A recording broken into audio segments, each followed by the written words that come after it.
Sharmila talkies நேயர்களுக்கு வணக்கம். இந்த நேர்காணலில் நாம் சிந்திக்கிருப்பவர் பத்திரிகையாளர் திரு அரவிந்த் குணசேகர் அவர்கள். வணக்கம். வணக்கம். இந்த கரூர் துயர சம்பவம் நடந்து அதுல சென்னை உயர்நீதிமன்றம் நியமித்த எஸ்ஐடிக்கு எதிராக தாவேகா உச்சநீதிமன்றம் போனாங்க. அதுல நிவாரணம் தாவேகாவுக்கு கிடைத்திருக்கு. இடைக்கால உத்தரவு பிறப்பிக்கப்பட்டிருக்கு. சிபிஐ விசாரணை மேற்கொள்ளும். அதை மேற்பார்வையாக அங்க எஸ்ஐடி ஒன்று அமைக்கப்பட்டிருக்கு. அஜய் ரஸ்கோதி தலைமையில. குறிப்பாக இப்போ விஜய் அவர்களுடைய இல்லத்துல கூட்டம் நடைபெற்று கொண்டிருக்கு. நிர்வாகிகள் வந்து கலந்திருக்காங்க. அதுல என் ஆனந்த் உட்பட நிர்மல்குமார், அருண்ராஜ் உட்பட நபர்கள் வந்து ஆலோசனை மேற்கொண்டு இருக்காங்க அப்படின்ற செய்திகளை பார்க்கிறோம். அப்போ இதுவரைக்கும் தலைமறைவாக இருந்த நபர்கள் இப்போது வெளியில வந்து ஆலோசனை மேற்கொள்றாங்க அப்படின்னா சிபிஐ விசாரணை அவர்கள் மீது நடத்தப்படாதா அல்லது சிபிஐ விசாரணை எங்கள் மீது பாயாதுன்ற நம்பிக்கை அது கொடுத்திருக்கா? நீங்க எப்படி அதை பாருங்க? இதுல தாவேகா நிர்வாகிகள் தலைமறைவாவதற்கான அவசியம் இருந்ததாகவும் எனக்கு தெரியல. ஏன்னா ஒரு எஃப்ஐஆர் பதிவு செய்யப்பட்டிருக்கு. எஃப்ஐஆர்ல பாத்தீங்கன்னா கரூர் மாவட்ட செயலாளர் தாவேகாவின் கரூர் மாவட்ட செயலாளர் அக்யூஸ் ஆட் பண்ணப்பட்டிருந்தாங்க. அதே போல சிடிஆர் நிர்மல்குமாரும் புசி ஆனந்தும் இந்த கட்சியோட பொதுச் செயலாளர்களும் இனி பொதுச் செயலாளரும் அக்யூஸ் ஆட் பண்ணியிருந்தாங்க. அவ்வளவுதானே தவிர அதை தாண்டி வேற யாரு பேரும் அங்க கிடையாது. இன்ஃபேக்ட் புசி ஆனந்தும் சரி சிடிஆர் நிர்மல்குமாரும் சரி அவங்க மதுரை பெஞ்சுக்கு போய் ஆன்டிசிபேட்டரி பெயிலும் அப்ளை பண்ணியிருந்தாங்க. அது ரிஜெக்டும் ஆயிருந்துச்சு. எந்த இடத்துலயும் போலீஸ் வந்து இல்ல நாங்க எங்களுக்கு கஸ்டடியில் எடுக்க போறோம் அப்படிங்கிறது எந்த இடத்துலயும் கொடுக்கல. இன்ஃபேக்ட் போலீஸ் வந்து அவங்களுக்கு வந்து 41A பழைய 41A சிஆர்பிசிலையும் எந்த ஒரு நோட்டீஸும் கொடுக்கல. சம்மனும் இது வரைக்கும் எதுவும் அனுப்பல. ஸோ அப்படி இருக்கும் பட்சத்தில் அவங்க வந்து தலைமறைவாக வேண்டிய அவசியமே இருந்ததில்லை. எஸ்ஐடி விசாரணை வந்து தொடர்ந்து நடைபெற்று வந்துட்டு இருந்துச்சு. ஸோ அந்த சமயத்துல தான் எங்க தலைமறைவாயிருந்தாங்க.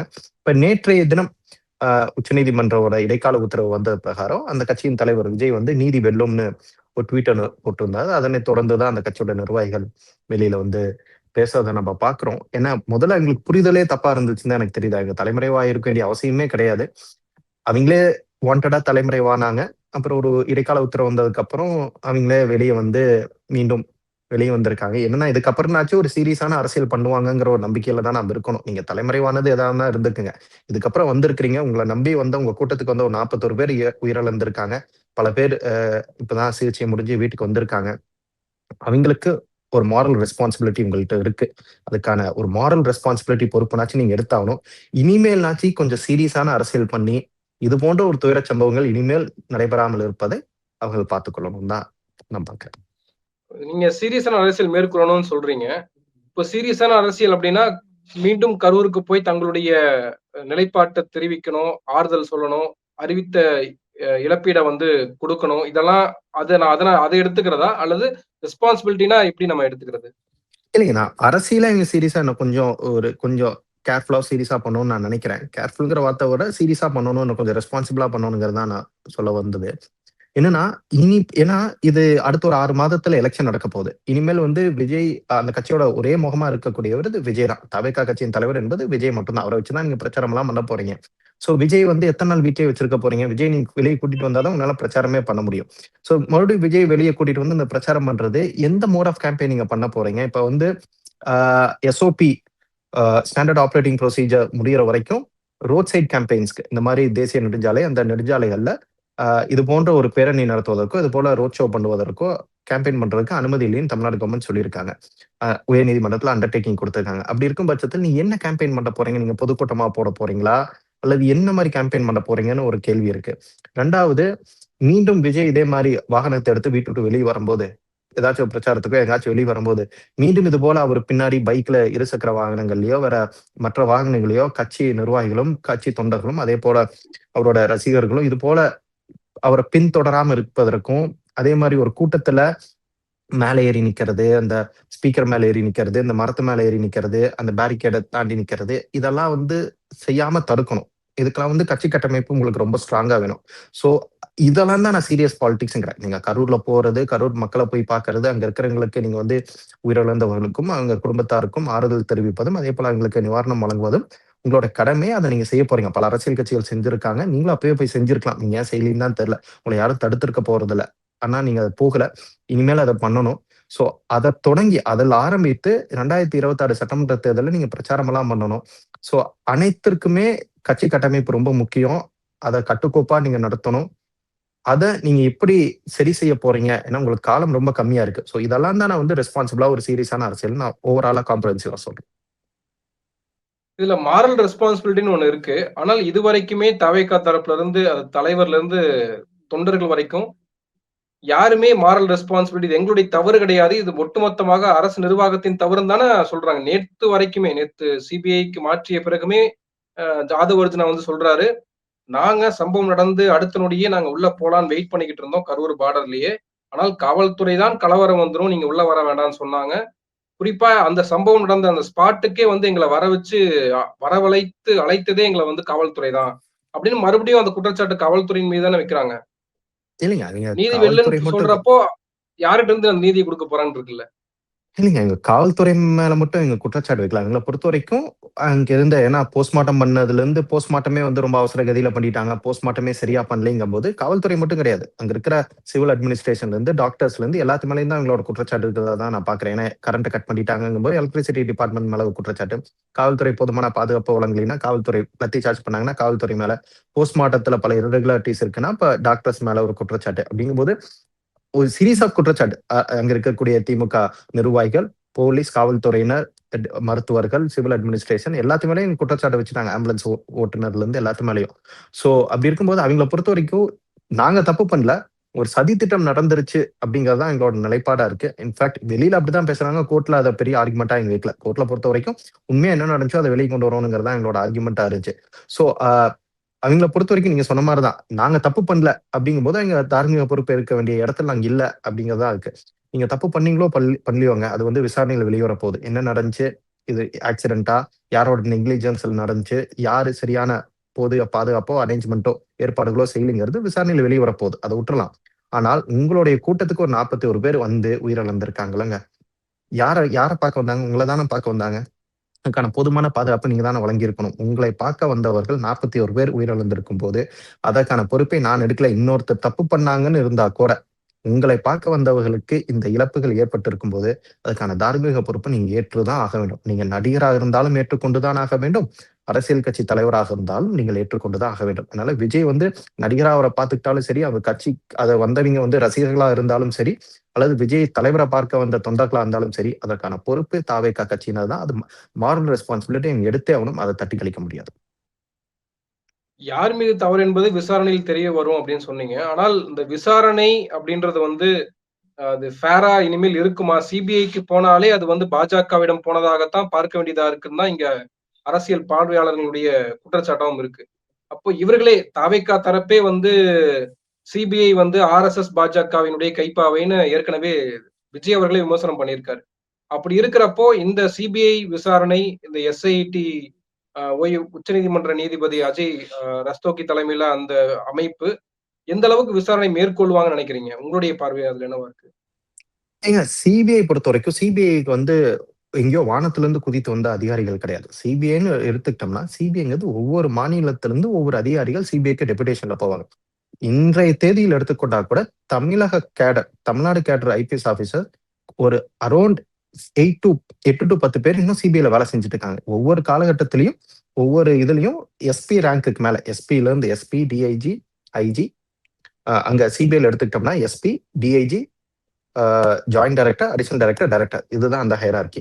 எஸ்பி ரேங்க்ல இருந்து மேல இருக்கிறவங்க எல்லாருமே வந்து ஏதாச்சும் ஒரு ஸ்டேட் கவர்மெண்ட்ல இருந்து டெபுடேஷனுக்கு வந்தவங்க தான். சிபிஐக்குன்னு ஒரு தனி கேடர் எப்படின்னா, எஸ்பிக்கு கீழ இருக்கிற வரைக்கும் தான். இன்ஸ்பெக்டர் அதே மாதிரிதான். இன்ஸ்பெக்டர் அது மாதிரி ஏஎஸ்பி அந்த ரேங்க்ல இருக்கிறவங்க மட்டும்தான் இங்க வந்து சிபிஐ கேடரே தவிர மத்தவங்க எல்லாமே ஏதாச்சும் ஒரு ஸ்டேட்ல இருந்து வந்தவங்க தான். அப்போ வந்து சிபிஐ கொடுக்கலாங்கன்னா நம்ம மக்கள் ஒண்ணு புரிஞ்சுக்கணும். சிபிஐ என்பது மாநில அரசு அதிகாரிகள் தான் அங்க போய் வேலை செய்வாங்க.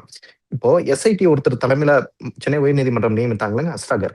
அவரும் சிபிஐல தான் இருந்தவர். அவருக்கு 2021 இருந்து இல்ல 2016 இருந்து 2021 வரைக்கும் அவரு சிபிஐல தான் இருந்தவர். அவர் சிபிஐல இருந்து அவரோட டெபுடேஷன் 5 வருஷம் முடிச்சுட்டு அதுக்கப்புறம் அவர் தமிழ்நாடு வந்தவர். அதனால சிபிஐங்கிறது ஒரு தனி அமைப்பு கிடையாது. ஒவ்வொரு மாநிலத்திலிருந்து ஒவ்வொரு அதிகாரிகளை எடுத்து வைத்து விசாரிக்கக்கூடிய ஒரு அமைப்பு. சிபிஐ என்பது டெல்லிக்காக உருவாக்கப்பட்டது. சிபிஐயோட ஸ்டாட்யூட்டே பாத்தீங்கன்னா Delhi special police establishment act தான்.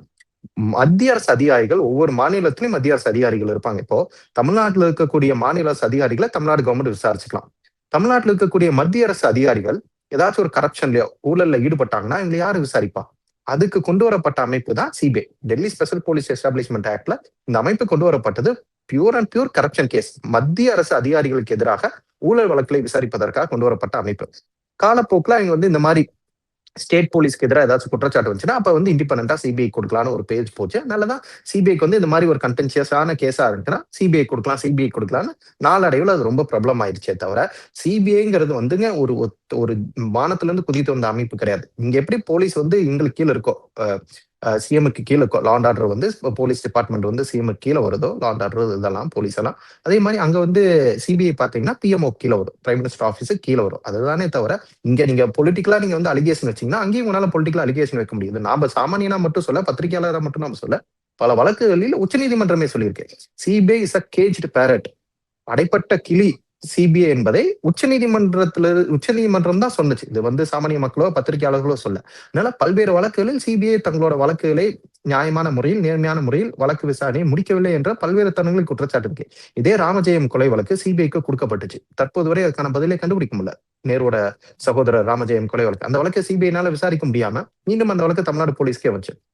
நீங்க அதே மாதிரி ஜேஎன்யூ ஸ்டூடெண்ட் நஜீப் மாயமான வழக்கும் சிபிஐனால கண்டுபிடிக்கவே முடியல. அந்த மாதிரி பல வழக்குகள் சிபிஐக்கு கொடுக்கப்பட்டு சிபிஐனால கடைசி வரைக்கும் அது விசாரணை முடிஞ்சு என்ன நடந்துச்சுன்னு கடைசி வரைக்கும் என்னால சொல்ல முடியாத போன வழக்குகள் எல்லாம் இருக்கு. எனவே சிபிஐனா வந்து ஏதோ வந்து வானத்துல இருந்து குதிச்சு வந்தாங்க, முன்னாடியே விசாரிச்சு கண்டுபிடிச்சிருவாங்கன்னு இல்லை. அவங்களும் மாநிலத்திலிருந்து செல்லக்கூடிய அதிகாரிகள் தான், அதுதானே தவிர. சோ அப்போ சிபிஐக்கு போனாவே அது வந்து சென்ட்ரல் கவர்மெண்ட் கீழே போயிருமா அப்படின்னு கேட்டோம்னா, ஒரு சில வழக்குகளில், அதுவும் இந்த குறிப்பா இந்த மாதிரி ஸ்பெஷல் கிரைம் வழக்குல சிபிஐக்கு வந்துங்க பல்வேறு வழக்குகள் வரும். ஆன்டி கரப்ஷன் வழக்கு, ஊழல் வழக்குகள், பேங்கிங் ஃப்ராட், இது வங்கி மோசடி வழக்குகள், அதான் இப்ப பிரதானமா வந்துட்டு இருக்கு. மூணாவது வந்து ஸ்பெஷல் கிரைம் கேசஸ். இந்த மாதிரி 3 விதமான வழக்குகள் தான் சிபிஐ பொதுவாக விசாரிப்பாங்க. இந்த ஸ்பெஷல் கிரைம் கேசஸ்ல பாத்தீங்கன்னா சிபிஐக்குன்னு ஒரு ஊழல் வழக்குகளை விசாரிப்பதை விட ஸ்பெஷல் கிரைம் கேசஸ்ல சிபிஐயோட ப்ராசிக்யூஷன் ரேட், அதாவது அந்த சக்சஸ் நம்ம சொல்லுவோம்ல, அதுல வந்து சிபிஐ ஸ்பெஷல் கிரைம் கேசஸ் நல்லா செயல்பட்டு இருக்காங்க. என்னோட ஒரு 11 வருடமா நான் சிபிஐ கவர் பண்ணிட்டு வரேன். அதுல நான் சொல்றேன், ஒரு அளவுக்கு வந்து சிபிஐ ஸ்பெஷல் கிரைம் கேசஸ்ல இந்த மாதிரி வழக்குகள்ல சிபிஐ நல்லா விசாரிப்பாங்க. அதுக்கு வந்து எடுத்துக்காட்டு அதே அஸ்ரா சார் இதுலயே நம்ம சொல்லுவோம். ஹரியானால வந்து ரயான் ஸ்கூல்னு ஒரு பள்ளியில ஒரு மாணவர் கொல்லப்படுகிறார். ஹரியானா போலீஸ் வந்து அந்த ஸ்கூலோட பஸ் கண்டக்டர் அரெஸ்ட் பண்றாங்க. அந்த வழக்கு சிபிஐட்ட வருது. இதே அஸ்ரா சார் வந்து அப்ப வந்துங்க ஸ்பெஷல் கிரைம்ல இருந்தாருன்னு நினைக்கிறேன். டெல்லி ஹெட் குவார்டர் ஸ்பெஷல் கிரைம்ல இருந்தாருன்னு நினைக்கிறேன். எஸ்பியா இருந்தாரு. அவர் தலைமையில் தான் இந்த குழு விசாரிச்சாங்க. இவங்க விசாரிக்கும் போது இல்ல, அந்த கண்டக்டர் கொள்ளல, அசோக்னு நினைக்கிறேன் அந்த கண்டக்டர் பேர், அந்த கண்டக்டர் கொள்ளல, அங்கிருந்த ஒரு சக மாணவர் தான் அவரை கொண்டான்னு இவங்க தான் விசாரிச்சு அதை கண்டுபிடிக்கிறாங்க. ஸோ ஸ்பெஷல் கிரைம் கேசஸ்ல சிபிஐ பொதுவாகவே திறம்பட செயல்பாடுவாங்க, அதுல மாற்று கருத்து கிடையாது. ஆனால் இப்ப நம்ம சிபிஐக்கு ஏன் போச்சுங்கிற ஒரு கேள்விதான் நம்ம முன்னாடி வைக்கணும். இப்போ சிபிஐக்கு இது ஏன் கொடுத்தாங்க, தமிழ்நாடு போலீஸ் சரியாக விசாரிக்கவில்லையா அப்படிங்கிற ஒரு கேள்விதான் வருது. இப்போ எஸ்ஐடி கான்ஸ்டியூட் பண்றாங்க, எஸ்ஐடி விசாரிச்சுட்டு வருது. எஸ்ஐடியோட ரிப்போர்ட் பார்த்துட்டு உச்சநீதிமன்றம் எஸ்ஐடியோட விசாரணை அறிக்கையை நான் பார்த்திருக்கேன், விசாரணை சரியான கோணத்தில் செல்லவில்லை, விசாரணை நியாயமான முறையில் நேர்மையான முறையில் நடைபெறவில்லை, விசாரணையில் இந்தந்த தவறுகளாம் இருக்கிறது என சுட்டிக்காட்டி இந்த வழக்கை சிபிஐட்ட கொடுத்திருந்தாங்கன்னா பிரச்சனையே கிடையாது. ஆனால் தமிழ்நாடு கவர்மெண்டோட வாதமே அங்க வைக்கலையே. தமிழ்நாடு கவர்மெண்ட்டுக்கு இன்னும் எழுத்துப்பூர்வமான எந்த வாதத்தையும் கொடுக்கல. சுப்ரீம் கோர்ட் வந்து எஸ்ஐடியோட விசாரணை அறிக்கை கொடுங்க, இத்தனை நாள் எஸ்ஐடி என்ன விசாரிச்சிருக்காங்க நான் பாக்குறேன்னு கேட்டுட்டு அந்த விசாரணை போதுமானதாக இல்லைன்னு சொல்லி சிபிஐட்ட கொடுத்திருந்தாங்கன்னா பரவாயில்ல. இங்க அது எதுவுமே இல்லாம டைரக்டா எடுத்து சிபிஐட்ட கொடுக்குறாங்களங்க. இதுலதான் இந்த கேள்வி வருது. ஒருவேளை அரசியல் காரணங்களுக்காக இந்த வழக்கை தமிழ்நாட்டுல இருந்து எடுத்து வழக்கத்துக்கு மாறாக தீர்ப்பு இருந்ததா பார்க்கிறீங்களா? இல்லைங்க, இதை இன்னமும் எப்படி ஜஸ்டிஸ் மக்களுக்கு இன்னும் கொஞ்சம் இந்த ஒரு சந்தேகம் வராம இருந்திருக்கலாம். இப்போ வந்து உச்சநீதிமன்றம் எஸ்ஐடியோட சிறப்பு புலனாய்வு குழு அறிக்கையை பார்த்துட்டு இந்த விசாரணையில் இதெல்லாம் பிரச்சனை இருக்கு, இந்த விசாரணை சரியான கோணத்தில் செல்லவில்லைங்கிறத நீங்க ரெக்கார்ட் பண்ணிட்டு நீங்க சிபிஐட்ட கொடுத்திருந்தீங்கன்னா இந்த சந்தேகம் நமக்கு வராதுல்ல. இப்ப திடீர்னு இந்த வழக்கு வந்து சிபிஐட்ட போகும்போதுதான் அப்பதான் வந்து இங்க இருக்க எதிர்கட்சிகள் என்ன சொல்றாங்கன்னா, இப்ப பாருங்க தமிழ்நாட்டுல விசாரிச்சா இது வந்து பொலிட்டிக்கலா வந்து பாஜகவுக்கு ஆப்போசிட்டா போயிருங்கிறக்காக இதை வந்து தான் வசம் எடுத்துக்கிட்டாங்க. இப்ப இதை பயன்படுத்தி விஜயை வந்து இங்க அழுத்தம் கொடுக்க பார்ப்பாங்க. நம்ம வந்து நீதிமன்றத்தை எந்த இடத்துலயும் நம்ம நீதிமன்றத்தோட செயல்பாடுகளையோ இதையோ நம்ம கேள்வி கேட்கல. ஆனால் சென்னை உயர் நீதிமன்றம் விஜய் தரப்பு வாதத்தை கேட்காமல் ஒரு உத்தரவு பிறப்பித்திருக்கிறார்கள் என்ற குற்றச்சாட்டு எழும்போது இந்த வழக்கில் முதல் நாளில் தமிழ்நாடு கவர்மெண்ட் இப்ப என்னன்னா, இப்போ ஒரு ஆர்டர் போட்டாங்க, சிபிஐ விசாரிக்கலாம், ஓய்வு பெற்ற உச்சநீதிமன்ற நீதிபதி அஜய் ரஸ்தோகி தலைமையில சூப்பர்வைசரி கமிட்டி போடுறேன்னு போட்டாங்க. பிரச்சனை கிடையாது. போட்டுட்டு 8 வாரத்துக்கு அப்புறம் நான் தமிழ்நாடு கவர்மெண்ட் பதில் மனு தாக்கல் செய்ய சொல்லியிருக்காங்க. இந்த மனுக்கு எதிரான பதிலை கொடுக்க சொல்லியிருக்காங்க. 8 வாரத்துக்கு அப்புறம் தமிழ்நாடு கவர்மெண்ட் பதில் கொடுக்குதுன்னு வைங்களேன். தமிழ்நாடு கவர்மெண்ட் என்ன பதில் கொடுக்கும்? பதில் கொடுத்தாலும் அது என்ன நடக்க போகுது? மனுதாரர்கள் கேட்ட சிபிஐ விசாரணை நீங்க கொடுத்துட்டீங்க, ஓய்வு பெற்ற உச்சநீதிமன்ற நீதிபதி தலைமையில விசாரணை நீங்க அறிவிச்சிட்டீங்க. அப்படின்னா அவங்க கேட்டது எல்லாத்தையுமே நீங்க குடுத்துட்டீங்க. ஃபைனல் ஆர்டர் மாரி குடுத்துட்டீங்க. இதுக்கப்புறம் 8 வாரத்துக்கு அப்புறம் தமிழ்நாடு கவர்மெண்ட் பதில் மனு தாக்கல் செஞ்சு அதுல என்ன நடக்க போகுது? சோ இதுல அங்க தான் போலி வந்து மனு தாக்கல் என்ன ரோல் ப்ளே பண்ண போகுதுன்னு அதுவும் தெரியல. அது ஏங்க அதையும் சிபிஐ இதுக்கப் விசாரிக்கும் இதுக்கப் அப்படின்ட்டாங்க. இதுக்கப்புறம் அது எதுவுமே எந்த ஒரு இதுவுமே ஏற்படுத்தாதுங்க. அவங்க கேட்டது எல்லாமே குடுத்தாச்சு. அவங்க கேட்ட சிபிஐ விசாரணை கேட்டாங்களா? குடுத்துட்டாங்களா? ஓய்வு பெற்ற உச்சநீதிமன்ற நீதிபதி தலைமையில ஒரு குழு அமைக்க சொன்னாங்க. அதையும் அமைச்சாச்சு. அவங்க கேட்டதெல்லாம் முடிஞ்சதுக்கு அப்புறம் இதுக்கு எதுக்கு இன்னொரு அடுத்த வாதத்துல தமிழ்நாடு கவர்மெண்ட் போய் இதெல்லாம் தப்புன்னு சொன்னா கூட என்ன ஆயிரப்போகுது? மறுபடியும் சிபிஐ இந்த கேஸ் எடுத்து மறுபடியும் தமிழ்நாடு கவர்மெண்ட் கையில கொடுக்க முடியுமா? சிபிஐ குடுத்தாச்சுல்லங்க. இப்ப இதோட முடிஞ்சுல. சோ இந்த கேஸ் இன் ஆல் பிராக்டிகல் காரணங்களுக்காக இது வந்து ஒரு ஃபைனல் ஜட்ஜ்மெண்டா தான் நான் பாக்குறேன். சோ இதுக்கப்புறம் இந்த மனுதாரர்கள் தாக்கல் செஞ்ச போலி மனு, இதுல வந்து தமிழ்நாடு கவர்மெண்ட் திறம்பட நாங்க விசாரிச்சோம் அப்படிங்கறது நீங்க என்ன ஆர்குமெண்ட் வச்சாலும் அது எதுவுமே நடக்க போறது இல்லை. ஏன்னா இந்த கேஸ் சிபிஐ போயிடுச்சு. இதுக்கப்புறம் நீங்க என்ன பண்ண முடியும்? இதுல பத்திரிகையாளரா நீங்க அரசியல் ரீதியாகவும் பார்வை வந்து நாளுக்கு நாள் அது 41 பேர் உயிரிழந்திருக்காங்க. அவங்களுக்கான நீதி பெற்றுத்தர வேண்டும் அப்படின்றத கடந்து விஜய் கூட்டணிக்குள்ள வருவாரா? சிபிஐ கிட்ட போனா நிச்சயமாக அவர் பிஜேபிக்குள்ள வந்துருவாரு. என்டிஏ கூட்டணிக்குள்ள வந்துருவாரு. இன்னுமே சொல்லணும்னா வானதி சீனிவாசன், அண்ணாமலை, ராஜா, தமிழிசை சவுந்தரராஜன் உள்ளிட்ட அவங்களுடைய ஸ்டேட்மெண்ட்ஸ் எல்லாம் பார்க்கிற போது ஒரு கொண்டாட்ட மனநிலையோடு நாங்க பலமாக போறோம், பலமான கூட்டணியாக வரப்போறோம் அப்படின்னு சொல்றப்போ ஓகே இது வந்து 100% கன்ஃபார்ம் ஆயிடுச்சோ, விஜய் என்டிஏக்குள்ள வரப்போறாரோன்ற ஒரு தோற்றத்தை உருவாக்குது இல்லையா? நீங்க எப்படி அதை பார்க்குறீங்க? லீகலா தமிழ்நாடு கவர்மெண்ட் செட்பேக்கா இருந்தாலும் பொலிட்டிக்கல் செட்பேக் வந்து தாவேக்காக்கு தான். விஜய்க்கு தான் அது பொலிட்டிக்கல் செட்பேக். ஏன்னா இந்த வழக்கு விசாரணை விசாரணை அறிக்கை தமிழ்நாடு அரசுக்கு எதிராக வந்தால் மட்டுமே விஜய் கட்சி நிர்வாகிகள் சொல்லக்கூடிய அந்த சதி திட்டம் எல்லாம் உண்மைன்னு ஊர்ஜிதப்படுத்தப்பட்டால் மட்டுமே விஜய் இதுல இருந்து வெளியே வர முடியும்.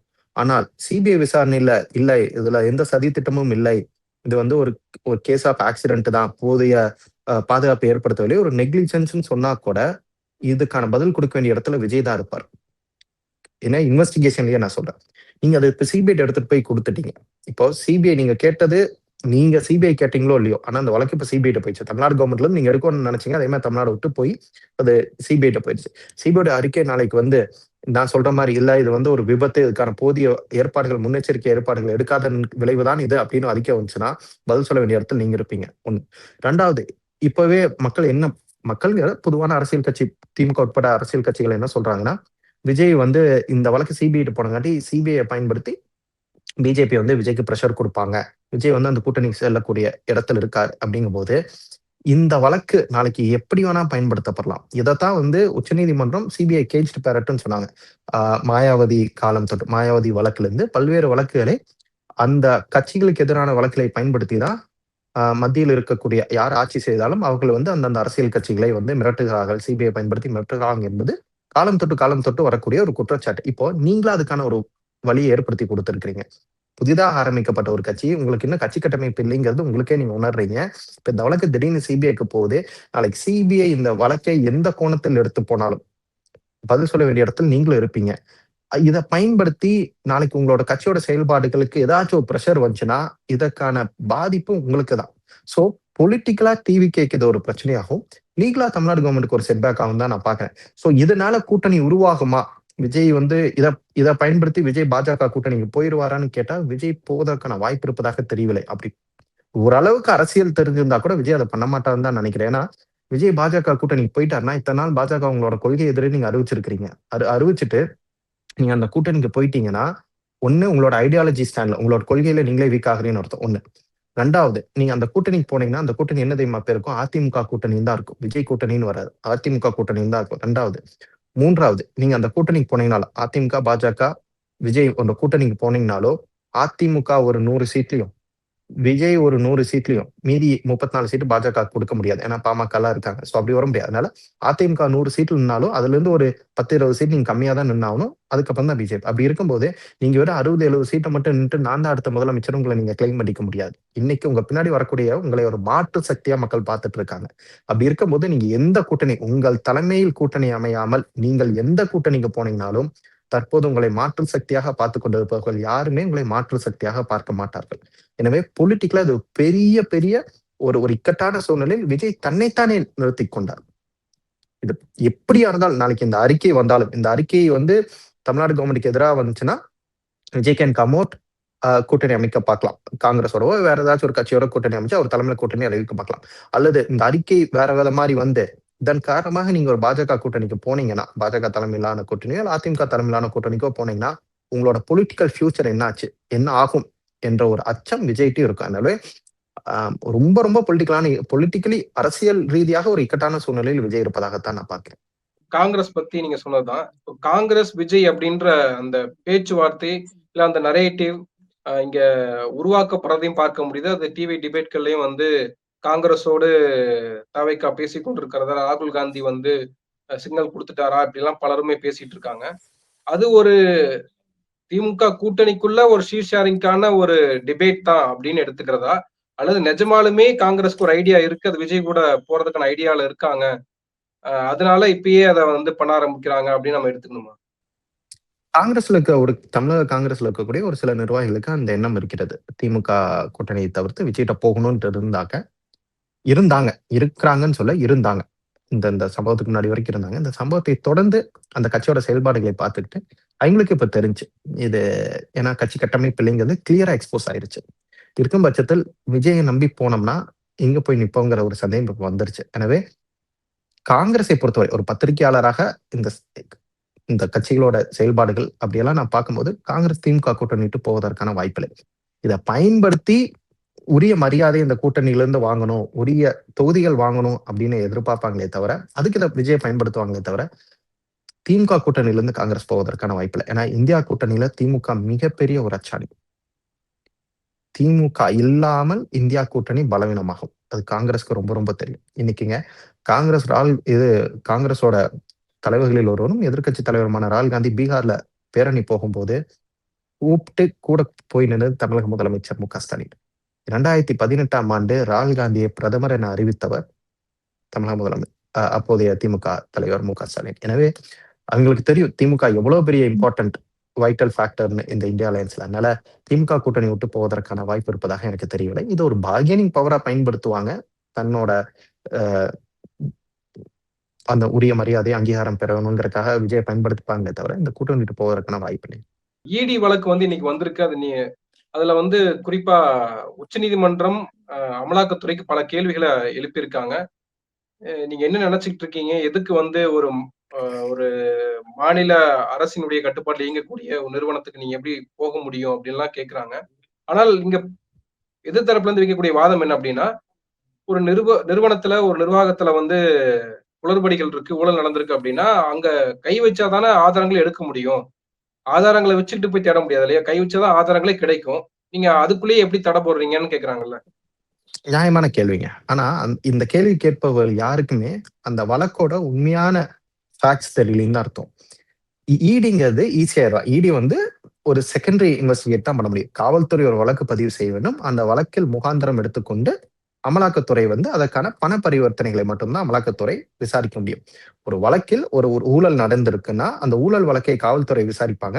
அந்த ஊழலில் பெறப்பட்ட பணம் எவ்வாறு பயன்படுத்தப்படுகிறது என்பதை விசாரிப்பதற்காக அமலாக்கத்துறை இங்கே நேரடியா போய் விசாரிக்க முடியாது.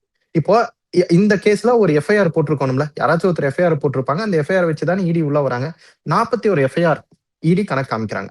காவல்துறை, தமிழக லஞ்ச ஒழிப்புத்துறை 41 எஃப்ஐஆர் ஃபைல் பண்ணியிருக்காங்க. அதை நாங்கள் முகாந்தரமாக எடுத்துக்கொண்டு நாங்கள் விசாரிக்கிறோம்ங்கிறாங்க. பெர்ஃபெக்ட். 41 எஃப்ஐஆர்ல 36 எஃப்ஐஆர் 2021க்கு முன்னாடி பதிவு பண்ணப்பட்டது. 36 எஃப்ஐஆர் ஏடிஎம்கே காலத்துல பதிவு பண்ணப்பட்டுச்சு. 5 எஃப்ஐஆர் 41ல வெறும் 5 எஃப்ஐஆர் மட்டும்தான் டிஎம்கே காலத்துல இது பதியப்பட்டது. 36 எஃப்ஐஆர்ல இந்த பாட்டிலுக்கு 10 ரூபா வாங்குறது, பாட்டிலுக்கு 20 ரூபா வாங்குறது, பாட்டிலுக்கு 30 ரூபா வாங்குறது இல்லைங்க. இடியோட அந்த ஈசிஆர் காப்பி என்னைக்கு வெளியே வருதோ அன்னைக்கு எல்லாத்துக்கும் உண்மை தெரிய வரும். இதே அந்த எஃப்ஐஆர்ல 17லயோ 19லயோ பாட்டிலுக்கு 20 ரூபா 30 ரூபா அதிகமா சேர்ந்து வாங்குறாங்கன்னு சொல்லி அப்பவே எஃப்ஐஆர் பதிவு பண்ணப்பட்டிருக்கு. இந்த பாட்டிலுக்கு 10 ரூபா 30 ரூபா வாங்குறாங்க. சோ இந்த மாதிரி வழக்கு தான். அங்க இருக்கக்கூடிய டாஸ்மாக் கடையில் இருக்கக்கூடிய ஒருத்தர் வந்து பாட்டிலுக்கு அதிகமா வாங்குறாரு, அங்க இருக்க மேனேஜர் வந்து ஒரு 5000 ரூபாய் லஞ்சம் வாங்கினாங்க, 10,000 ரூபாய் லஞ்சம். இந்த 41 எஃப்ஐஆருமே இப்படிப்பட்ட எஃப்ஐஆர் தான். சோ இந்த 41 எஃப்ஐஆர் தான் நீங்க முகாந்தரமா எடுத்து விசாரிக்க வரீங்க. 41 எஃப்ஐஆர்ல 36 எஃப்ஐஆர் வந்து 2021க்கு முன்னாடி பதிவு பண்ணப்பட்ட எஃப்ஐஆர். 2021க்கு அப்புறம் பதிவு பண்ணது 5 எஃப்ஐஆர் தான். அப்போ நீங்க 2021க்கு முன்னாடி 36 எஃப்ஐஆர்ல அந்த யார் பணம் வாங்கினாங்களோ அவங்கள்ட்ட நீங்க போய் ரைடு நடத்துனீங்களா? அந்த பாட்டில் ரூ. 10 ரூ. 30 வாங்கினாருன்னு நீங்க எஃப்ஐஆர் ஃபைல் பண்ணியிருக்கிறீங்களா? 17, 19லயும். அவங்கள்ட்ட இது வரைக்கும் ரைடு பண்ணீங்களா? அவங்கள்ட்ட யார்ட்டயுமே ரைடு பண்ணாம, அப்ப இருந்த டாஸ்மாக் எம்டிடி ரைடு நடத்தாம 36 எஃப்ஐஆர் ஏடிஎம்கே காலகட்டத்துல போட்ட எஃப்ஐஆர். 5 எஃப்ஐஆர் தான் டிஎம்கே காலத்துல 2021ல இருந்து. நீங்க அதை எடுத்துட்டு வந்து இப்ப இருக்கக்கூடிய டாஸ்மாக் எம்டி கிட்ட போய் நீங்க ரைடு நடத்துனீங்கன்னா, வீட்டுல ரைடு நடத்துனீங்கன்னா, இல்ல அரசியல் காழ்ப்புணர்ச்சி இல்லாம மக்கள் என்ன கேட்பாங்க? அதனாலதான் உச்சநீதிமன்றம் அதை ஸ்டே பண்ணாங்க. ஏன்னா ஒரு அப்பரண்டான ஒரு கேஸுங்க.